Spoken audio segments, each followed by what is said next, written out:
Sementara itu Kapolri sudah menyurati KPK terkait perpanjangan jabatan Brigjen Endar sebagai Direktur Penyelidikan KPK. Surat itu sudah dikirim Kapolri sebelum Brigjen Endar habis masa tugasnya di KPK. Hal itu disampaikan Karopenmas Divisi Humas Polri Brigjen Ahmad Ramadan. Menurut Ramadan, tugas Brigjen Endar berakhir di KPK 1 April, maka Mabes Polri membuat surat di tanggal 29 Maret.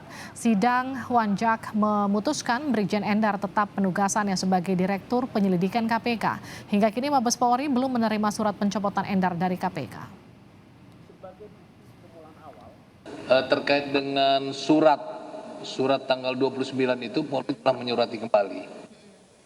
Yang saya sampaikan kemarin, surat dari yang ditandatangani oleh Bapak Kapolri tanggal 30 itu menjawab surat sebelumnya ya, tentang permohonan promosi. Nah, terkait dengan surat KPK yang tanggal 30, Polri telah menyurati kembali ya, bahwa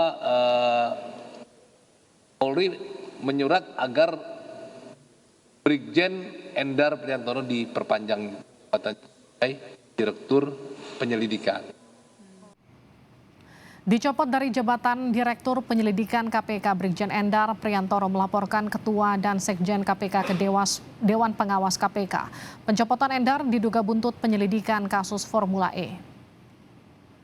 Saya meyakini apakah itu berkaitan dengan Formula E yang lagi sedang saya proses atau tidak. Cuma memang ya secara kebetulan dua orang yang diusulkan tersebut, saya dengan Inspektur Jenderal Karyoto, kebetulan sama dengan yang dialami di kasus Formula E. Ada perbedaan pendapat dalam penanganan kasus tersebut.